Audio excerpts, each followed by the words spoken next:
Today's episode is going to be a fun one because I brought in one of my friends, Kristen Clary, to talk about ghosting culture, not just in relationships and dating, but just overall. In this episode, we're going to unpack all of it and share some of our crazy stories we've had in our own lives. What's cool about Kristin is that we both were part of the Silver Ring Thing tour team, though we never actually toured together. So Mackenzie Teo is solely responsible for us becoming friends because she said, "You're the two funniest people I know. You need to be friends." So we said, okay, let's do it.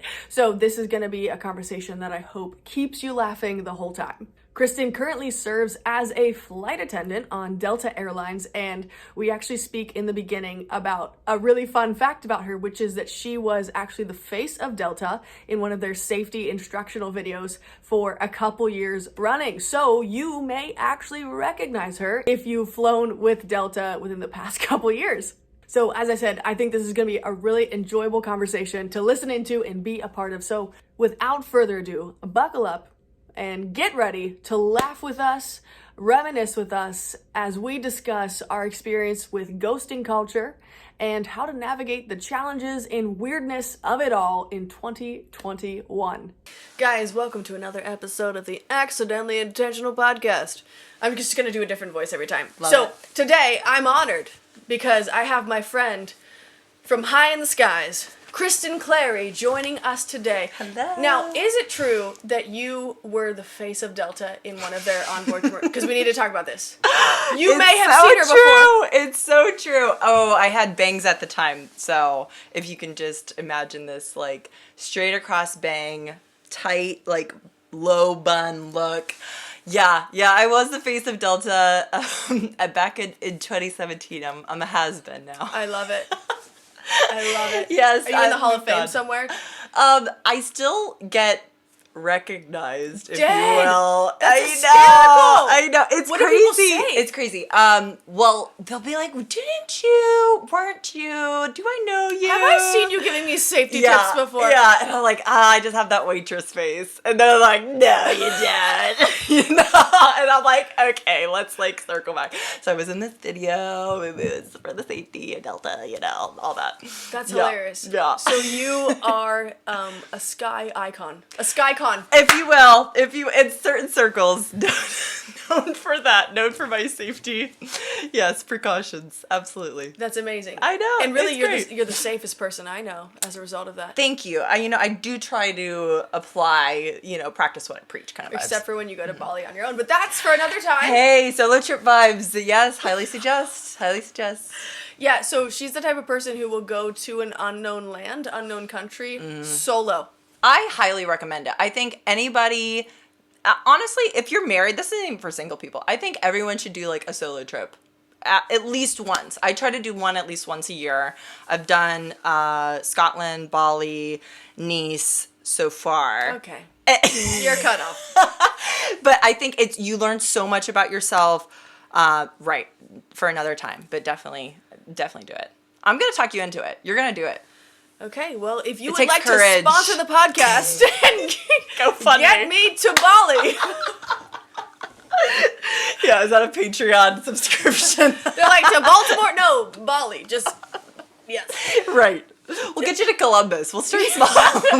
Well, we can get you a Greyhound bus. Right, exactly. Back. Come on now. Start somewhere, everybody. Yeah. So funny. So what's fun about Kristen, this is fun, this is our strength, is that we're both currently single. So single. We're enjoying dating apps. Well, enjoying's a relative term. It's a stretch, but yes. Stretch. We're there. So our topic today is how to navigate ghosting culture, which is pretty funny because we're both very pale. We look like ghosts ourselves. And unmet expectations. Yeah, it's a good topic. It's a lot to unpack here because I think unfortunately this has like crept into dating culture so much Totes. in the past few years. I started on the dating apps.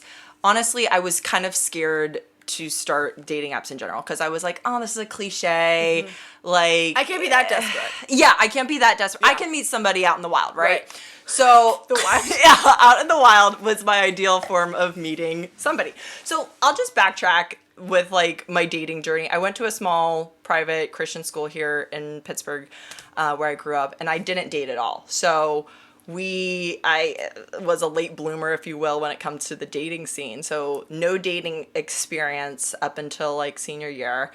Worked for a nonprofit, thought like, oh, I would meet my husband there and we would live happily ever after. I was like in my head very much like, I am going to meet somebody in my early 20s, we'll be married, I'll have kids, like we'll do the whole thing, right? Got it. And that didn't happen. I started being a flight attendant when I was 21, and I was like, okay, yeah, like I'll meet a pilot, I'll meet a passenger, and like I dated a little bit here and there, but like still like not married, right? So things were like shifting as far as like this wasn't how I envisioned my life to go. This isn't how I envisioned my dating scene to go, but like I'm actually like super grateful I didn't get what I wanted. And I'm glad that I've learned a lot through the whole dating situation. I've learned a lot just honestly about myself, but about like the human condition and and other people as well, as I'm sure you can relate to. Yeah. So I hopped on the dating apps. I have done Bumble and Hinge. I know they're not sponsors of the podcast, but hey, maybe. Hey. So I started off with these like dating platforms, like was trying to be lighthearted and not like very strict as far as like who I was looking for and who I wasn't looking for. I was like, let's just like start off with like, you know, if you put pineapples on your pizza, this isn't gonna work, you know, like very just like fun and like not like, what's your opinion? But that's the thing. That's the thing is like, it's all visual. This is the thing though too. I think you would swipe left or right, like you would accept the person. You're a little bit more critical than you are in person. So you can't see this obviously on a podcast, but I'm 6'1".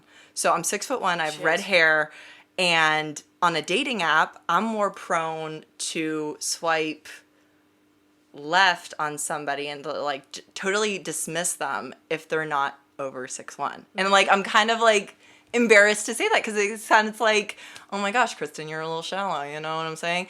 But when I've met people in person and they're not 6'1", I'm not like immediately no.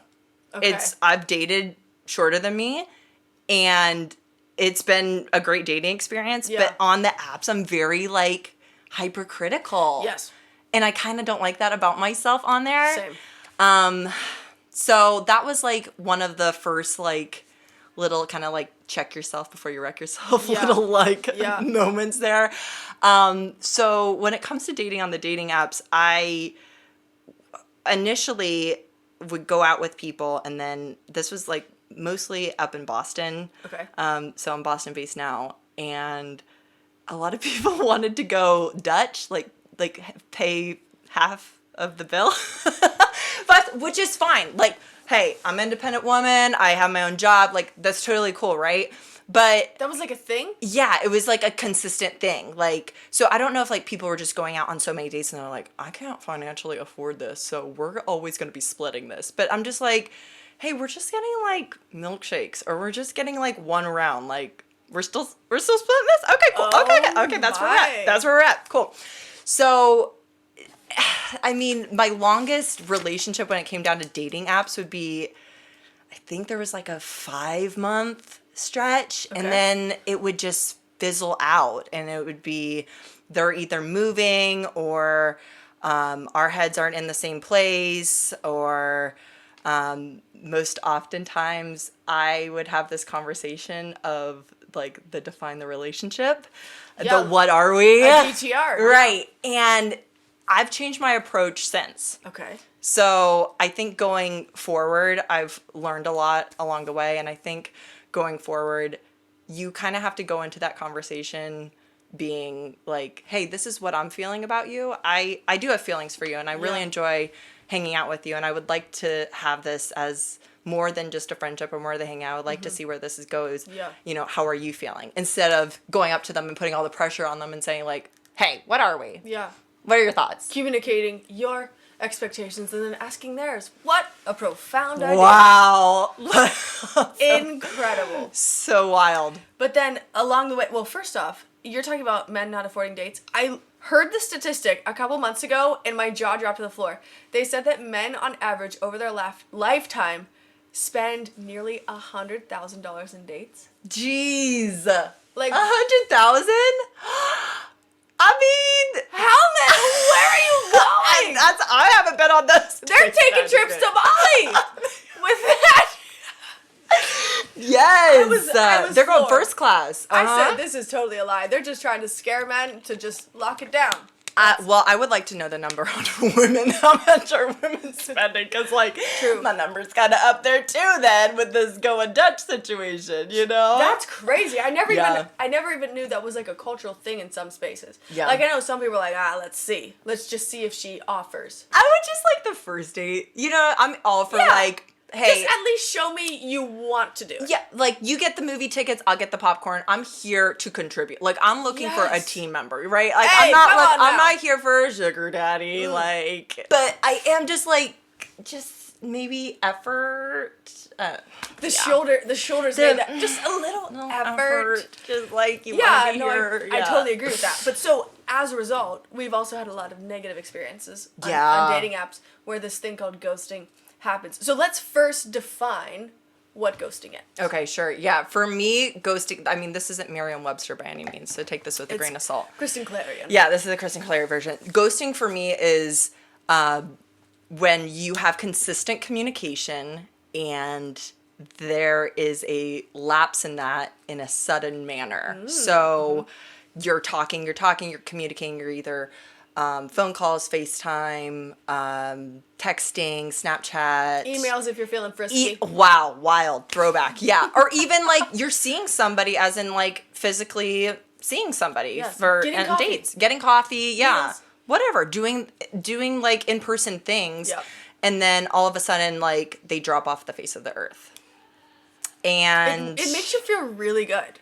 It is such an ego boost, let me tell you. I just feel so encouraged and inspired after it happens. It's one of those moments where you can be a super confident person and then all of a sudden you're like, wait a minute, what's wrong with me? What did I do? What did I do? And then you start like going down this deep dark hole of like psychoanalyzing. Oh my gosh, it was that last text message I sent.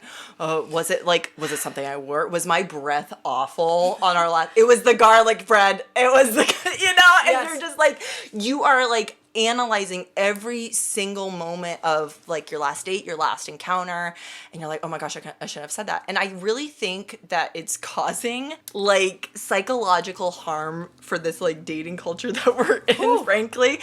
And I had to check myself personally because there's not really a handbook for ghosting. Like, when is it considered ghosting, right? Is it after your first date and you drop off? Is that considered ghosting? Is it after the first like couple texts exchanged and you don't respond? Like, everybody has maybe a different threshold. For me, I think if you have had in-person dates and you just drop off the face of the earth without explanation, like, that's kind of hurtful to me.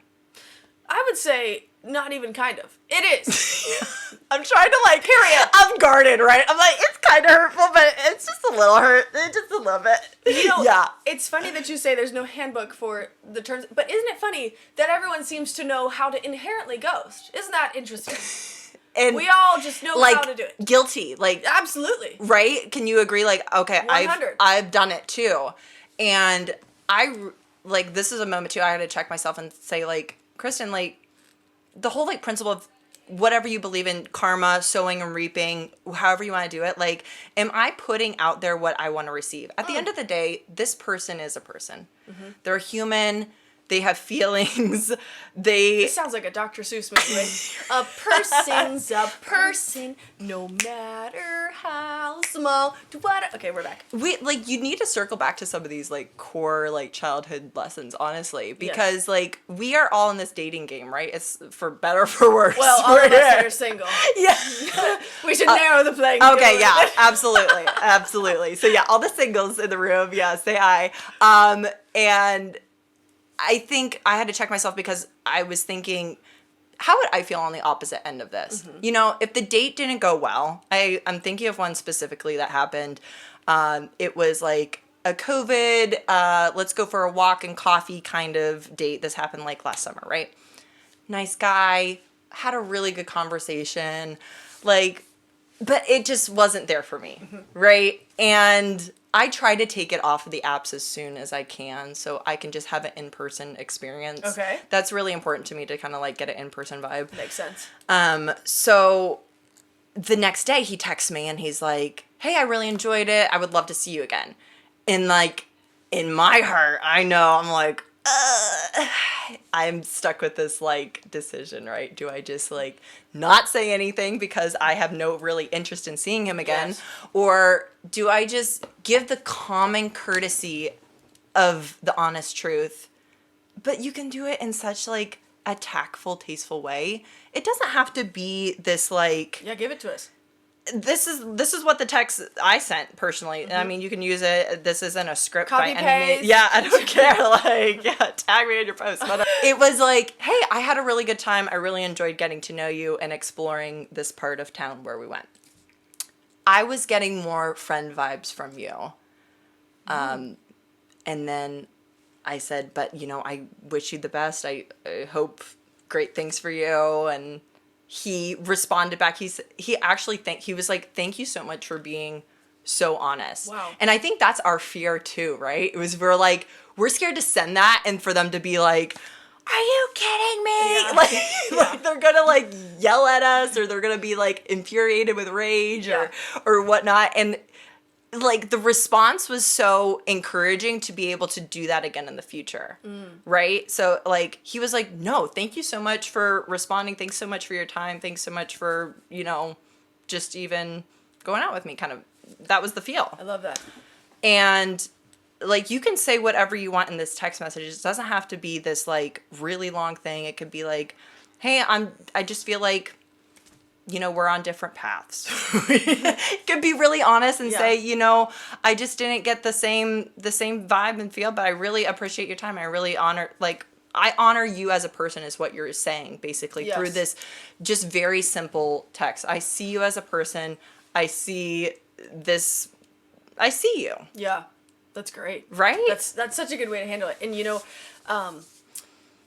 only do you start to realize that it's important after it's been done to you. Oh, isn't that the truth? Yeah, and that's what's so hard about it. And you know, there's this quote I heard from Michael Hyatt, and he said, people can always accept a no.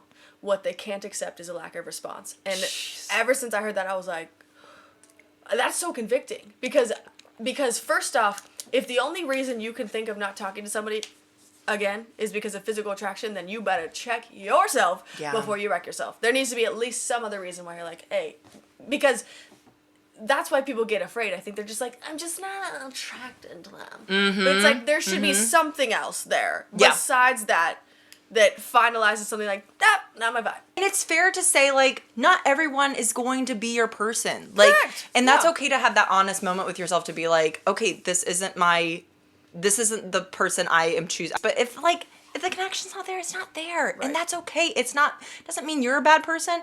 It doesn't mean the other person's a bad person. Right. This wasn't on a dating app, but this is like my first ghosting experience. Okay, so now we're entering relationships in general. Yeah, is that Done. all right? Yeah, let's This do is it. just like my first experience with ghosting, Okay. and it was like the catalyst to know like, oh, when I get ghosted, or if this ever happens to me, I'm not gonna act the way he acted. Yeah. Right? So I'm a flight attendant at the time. I met this passenger on board. We end up exchanging numbers. We go out in Atlanta where I lived at the time, and then we go out a second time. So we had 2 dates. At the end of the second date, he's like, I'll talk to you soon. Hug, go, leave. And You're like, he said soon. yeah, like he said, I will talk to you soon. Yeah. Right? So I'm like thinking in my head, okay, I'll talk to him soon. I don't hear from him ever.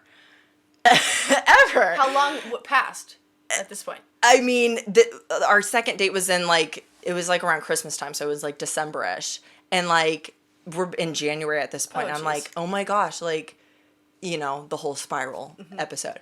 And I remember praying. I said, Lord, I need closure.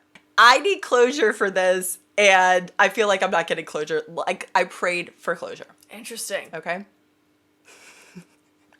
A couple of weeks later, No. a couple of weeks later, I have this flight, and I'm like talking with the passengers as we're like doing drinks and stuff, and I'm like, oh, a lot of you guys seem to know each other, and they're like, oh, we had a conference, at the destination that we were just at, and I thought to myself, like, that guy I went on a date worked for that same company. No. That's interesting. So I go to the front of the aircraft, and I take a look in first class, and he's seated in 2B. Right? Or not to be. It was definitely not 2B, but he was in 2B at the moment. He was in my first class. Yeah. Oh, the guy I went on the dates with. Yeah. He said, so this is what soon means to you. I'm like, isn't my God one who hears my prayers? Like, won't he do it? That is exactly what I'm thinking. And I just remember I'm explaining this whole situation to a coworker, and she goes, like, she's like, girl to girl, I would just go to the back real quick and just, like, freshen up. I was like, only a true friend would say that. Thank you so much. And I just, like, get the crusties out, do a little, like, landing lip. I'm up in the front of the aircraft, and he sees me, I see him, and he fakes sleeping. And he does, like, he does one of, like, these, like, I'm fake sleeping. And I'm like, oh, okay, real cool, right? So I tell the flight attendant, we, like, switch positions on the plane. I said, I'm going to hand out, like, the coats at the end of the flight because we're going to have an encounter. We're going to have a situation. So I'm handing out the coats. I'm like, thank you for flying with us, And he sees me. I lock eyes with him. And I'm like, oh, how you doing? It's good to see you. Sleeper McGee. And he's looking at me like, please do not, like, call me out. Like, he's like, and I'm like, oh, it's good to see you. And I go back to the front of the aircraft. We're landed at this point, and he looks at me when he's, like, leaving the aircraft, and he looks at me, like, dead in the eyes, and he's like, thank you. And, like, basically, like, thank you for not calling me out. Like, thank you for not making a fool of me. Because, like, for me, in my head, I was like, he cannot see that I was affected by his lack of communication. I was, like, so prideful about it. I was like, he will not see that I lost sleep over that. Like, absolutely not. But for me, it was such, like, a reassuring moment. I was like, this coward. He cowered in his seat, literally, in first class, like, embarrassed of his actions. And I'm thinking to myself, I'm like, I don't want to do this to people. And this really sucks, honestly, to, like, have this done to me. Yeah. But I'm glad, like, he obviously saw that I was doing just fine because I made it seem that way. But I wanted to so badly to be like, how dare you not call me? Yeah. Do you know who I am? I'm awesome. I'm the face of Delta. I'm the face that... Oh my gosh. No, I just really wanted to be like, the nerve. Yeah, exactly. But I, was filled with so Way much to take the high road. pride and ego, and I said, I'm a professional, Kristen. I am a professional. I have this landing lip on. Nobody can take me out right now. Right, exactly, 100%. So that was my first ghost experience, and I was like, you know what? I really don't want to make people feel this way. I mean, I think that's a great precedent you've set for yourself, but it sure does suck. It's interesting because it puts you in this tension of like, man, do I respond? Yes, I think we're both saying yes, absolutely respond. Yes. Do not be the person, because you're hearing right now the emotional baggage that someone carries for someone not actually telling them the root issue. Mm-hmm. Because we're thinking about all the probably incorrect things that went wrong. Like, when I did the episode with Lou, I said, honestly, if a guy said, I'm just not attracted to you, I would be like, okay! Man, how refreshing. Like, I'm not going to lie and say that wouldn't be a little bit of a sting. It'd be a little bit, but I'd be like, well, at least you had the courage to tell me. Hello, at least you have an answer. Just as some clarity. Yeah. And some closure. And do you know Matthew Hussey? Are you familiar with him? Yeah, totes. Okay, so he talks a lot about how, like, closure is overrated. He's, like, a relationship coach. He's really good. He's just well-rounded as far as, like, communication goes, and, like, giving, like, dating examples and just, like, how to function in 2021 as a single dating, or just, like, how to be a great communicator. He's excellent. But he talks a lot about closure in a way that closure's, like, very much overrated. So if you are stuck in a situation where you're not getting answers from a ghost and you're like, I really don't know what happened, and I thought everything was going so well, I thought like we were hitting it off, like your lack of answers is the closure, is what he says. Your lack of response is the response. Sorry, yeah. Exactly. Yeah. That's tough to hear. So good. Because like I think the human condition is that we want to know what's wrong, what happened, but sometimes we don't get that luxury, and that lack of response is a response. And that sucks. That's a bruise to the ego for me personally. Yeah. You know, I really sting. No, totally. But you're like, okay. I think sometimes we have to take like the burden off of ourselves too. Like maybe it had nothing to do with us at all. You know? And I think back to certain situations and I'm like, you know what? I don't have any regrets in that situation. I presented my best self. I was honest and true to me. So that's a win on my behalf. And if he's ghosting, then that's on him. And that's all I can do at the end of the day. And as the great song says, maybe they really weren't ready for this jelly. You know? Because my body too bootylicious. Yeah. For you, boy. Yeah. Here's the thing. We all trying to grow together. That's why we're having this conversation. Shoot. And it takes courage to be these people. Like, that is an attribute that I strive to be as, like, a courageous person. And, like, is it fun to send that text? No. Is it courageous? Yes, it is. Because, like, nobody wants to be that person that lets someone down or, like, you know, is the reason why somebody's questioning themselves. Yes. No, exactly. So, let me ask you this then, because I think we've both concluded in our own right that we kind of expect, our expectation is just communicate with us. So, one, when do you think, or how do you discern whether your expectations are actually fair or like, chill out, that's too much? So I think a lot of the times, like, why we're hurt by, like, certain ghosting situations or, like, just relationships in general is because we create this person in our head.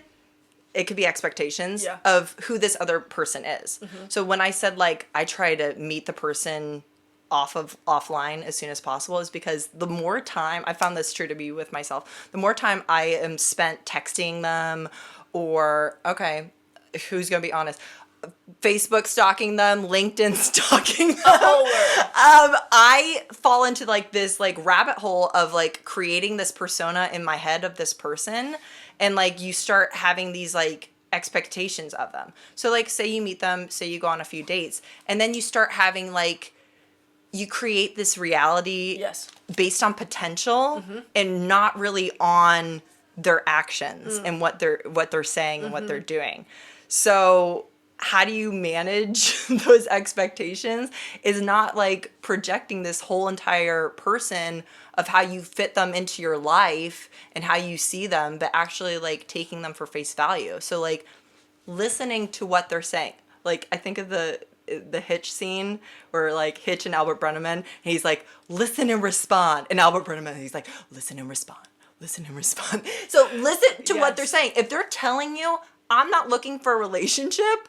Bye. Oh my gosh. Listen to that. And respond. I am talking to myself here because I have heard a guy said, I am not ready for a relationship. And here I am looking for a relationship. And I'm like, oh my gosh, well, he doesn't know me yet. Like, he doesn't, like... change his mind. Yes, we will grow into that. I am here for the long run. Like, you know what I'm saying? So, like, no, he's telling the truth. Like, listen to those things.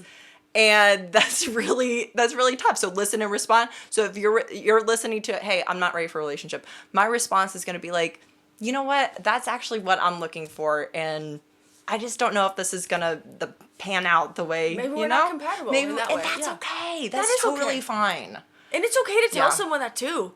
Like on a Kat Harris episode, she was talking about how to just tell the truth. And if you're like, if nothing else, just be like, hey, like based upon what I'm looking for, I don't think we were the most compatible in that regard, but that doesn't mean I didn't have an amazing time with you and I respect you so much as a human being. And and I'm just like, man, that's a win, because if you can speak to how much a person made you feel, even if it wasn't in a romantic way, and also show that you respect them, that's amazing. Oh, yeah. And I think, like, even earlier in my, like, dating experience, I used to be, like, very much a people pleaser. And let me explain that. I would want them to like me so much. I wasn't concerned about even if I like them. Oh, gotcha. So I would be like, oh my gosh, I need them to like me. I need them to be, like, obsessed with me. I need them to, like, want me. That I wasn't dating to see if it was even a compatible fit for the both of us. I was dating so that they would like me. That's part of dating, I think, that you really need to, like, hone in for yourself and think, like, do I even enjoy this person's company? Do I even enjoy spending time with this person? So before COVID hit, I was a recruiter with the airlines. I was interviewing flight attendants to be a flight attendant. Yes. And part of that I learned so much in that job role was this is a fit for both of us. So it's a fit for you, but it's also a fit for me, you know? So this isn't, and I actually translate that into dating. Great. To be like, this is a fit for both of us. Yes. So if it's not a fit, it's not a failure. Oh, and come on. it's not a complete loss. Yes. And Aziz Ansari, Modern Romance, if you ever read it, you should. I highly suggest it for singles. I highly suggest it for anybody who's dating. It's excellent. But he talks about how, like, the first date isn't even really the first date. It's, like, to see if you even want to, like, go on a date. We put all this pressure on, like, a first date that, like, oh my gosh, I have to look right. I have to, like, we have to keep the conversation flowing. It has to be great. Yeah. Like, but it's really just to find out if you want to be on a second date. And hey, if it's not a fit for both of us, like, it's not a big deal. Yes. You know, like, Yes. you're cool people, I'm cool people. It's just not a good fit. But it becomes a big deal if you don't address it. Yeah. There it is. It does. And that's, like, where ego can come into place. For me, especially with that Yeah, situation, no. I had to, like, drop the ego. Like, Kristen, you're not going to be everyone's cup of tea. Okay? Like, get over yourself. Okay? Like, and that's okay. Yeah. Like, you really just have to come to that realization, at least for me, with myself, to be like, you're not for everybody. And that's actually a good thing. Oh, that's the yes. You know? Absolutely. Like, if you were everyone's cup of tea, you would be vanilla ice cream, I guess. And, like, How that's exhausting. kind of, like, Yeah. boring. Yes. Like, I'm very much like a rocky road, okay?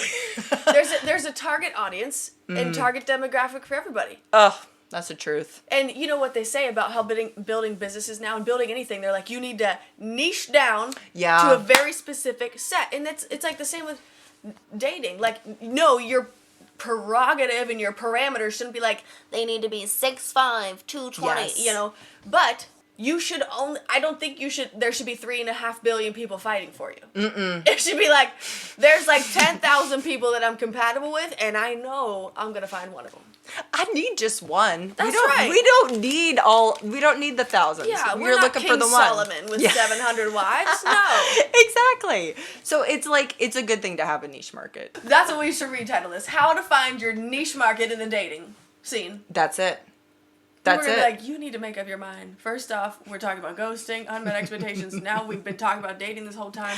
But you know what? We're covering it. We need to talk about relationships in general that aren't dating. For instance, tell people about your experience in Atlanta. Yeah. I mean, I'm not a Southern girl at heart, so, like, no hate, no shade to the Southern belles out there. Yeah. Like, if that's your town, like, represent absolutely all the way. Born and raised in Pittsburgh, went down to Atlanta for the job, and was based there for 3 years. And it just wasn't for me. I learned that very fast. And, like, granted, I had a job that was constantly travel. And, like, my off days would be, like, a random, like, Tuesday, Wednesday, Love that. midweek. So, it wasn't the weekends off where you could just, like, go and, like, meet people your age. Like, you know, I'm going to Target on, like, Tuesday at 3 p.m. Like, it's not exactly young central there. Yeah. But for me, I was, like, really trying to make that into a community for myself. I wanted to make the most of that experience. So I would join small groups. I joined, like, a run club. I tried to get involved as much as possible to make friends and to really, like, make that experience something. And I just felt like this wasn't sticking. So people would have a really cool conversation and you would click all automatically, but then they wouldn't want to really follow through. So they'd be like, oh my gosh, yeah, like let's do lunch on, on my Tuesday that I'm off. And they'd be like, yes, I'm so down. Like, let's do it. Here's my number, blah, blah, blah, whatever. And then Tuesday rolls around and like nothing. Or the day prior, you're trying to like make plans and like nothing. And it's like, okay, like, What? like, I get it. Like, if you just don't want to hang, that's fine. It came across as that, like, I have enough friends, like, I'm doing good. This is just, like, a nicety kind of This deal. was a consistent thing that was happening? Yeah. And it felt like... Atlanta, we're looking at you. Yes. You are the target of this... A-Town. Of this suggestion box. That's it. And, like, maybe I was actually telling a lot of people this, and they're like, well, here in Atlanta, like, a lot of people that grew up here stay here, and they kind of already have their friend groups. And I'm like, I get that, but, like... Then don't say, let's go to lunch. Then don't say that. That's what I'm saying. I'm like, just be real in that sense. If you're like, I got enough going on, like, I don't need any more friends, I won't be hurt. Or just say, great meeting you. Yeah, it was really great meeting you. Yeah. You don't have to... You're awesome. Best of luck. Yeah. We don't have to drop exchange numbers, Yeah. Facebook, Instagram. No. We could just like, yeah, it was great to meet you. Two things on that. Because for me, and my friends all know this, if you put an idea in my head, it's done. Like, it's happening, it's done, especially when people talk about trips. I'm like, mentally, I've already created space for this moment. Yes. If you cancel, I'm crushed. I'm emotionally crushed because I'm like already invested in it. And I don't know if I'm a wacko and if all people are not like that, but that's the thing for me. And so let's just set the record straight right now. Let your yes be yes and let your no be no. And so good. Know that every interaction you have with a person, if you are potentially inviting them into your space, you need to actually follow through on that. Because there are people's emotions on the line as a result of that. I used to be that person where I'm like, let's grab lunch, like especially in college. Yeah. And then like they see you everywhere. Yeah. And you're like, oh, hey. Right. Why did I do that? Why are you making an uncomfortable situation for yourself and for that person? Why would I do that? And then like, in turn, like, I'm sure this wasn't your intention, but this person is like a little bit traumatized to make new friendships because they're thinking, oh my gosh, everyone is fake and no one really cares to like create true friendship, community, whatever. Correct. So yeah, why are we afraid to do that? Like, what would be the harm in saying, oh my gosh, you sound like a really cool person. I hope Atlanta is everything you wanted and more. Yes, exactly. And have a great night. Exactly. And I may not have intended for it, but I didn't intend for it not to happen by doing so. Yeah. So it's like your lack of response is a response kind of thing. Yes. Everything that you are saying no to is a yes to something, as we just talked about before this, and vice versa. Like, we all need, this is a call to action for all of us. Yeah. We all need to be so smart about what we're saying and actually be people who people can look to as like, they're always there. I know when they tell me something, they're always going to be there for me because they've already proven it. And that's what we need more of, that authenticity. I really think you wouldn't value that much. I wouldn't value it as much if I didn't go through it and if I wasn't if I was, on the opposite end of that, or if I was that person, in which I have been the person who just really isn't trying to be malicious or bad intents. It's just trying to be nice. But again, like you said, having no intention behind that ending part of the conversation, Yeah. And I'm glad we both went through those situations, because these things happen so we can learn from them. Like, every life experience really is, like, cultivated and culminated to make us grow. And it's up to us to, like, pick out those little pieces to say, like, is this moment just going to pass by or am I going to learn from this? Because at the end of the day, I'm very much a person that, like, takes stock. Because I got to look myself in the face in the mirror and I have to sleep at night knowing, like, hey, am I doing everything I can to be the best version of myself? Like, I think it's so important to take stock in yourself and, like, by you doing that, like, speaks volume of, like, you and your character. And I think your listeners they're people of character and they want to be better and do better. That's right. I think it's a call and a challenge for all of us. Yeah. So basically, our takeaways for this episode are, don't ghost people. No. follow through. It's tacky. Even if it's... Hey, now that's a word. It's tacky, y'all. It is. And it just validates every concern that a person had when you don't follow through. Can I just say that?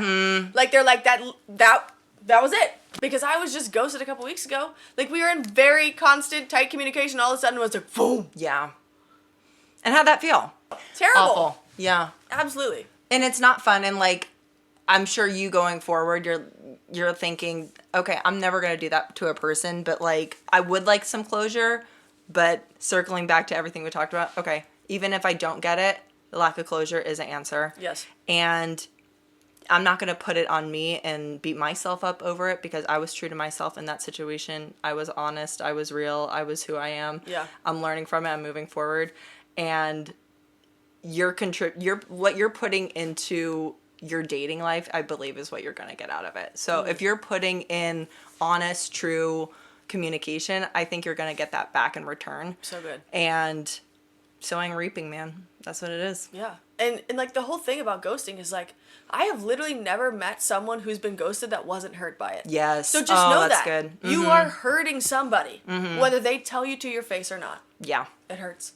I know. It's like the, like, silly, like, honesty's the best policy. But it is. It is. Even if it's painful, it's less painful than you just being like, skirt, skirt. Mm-hmm.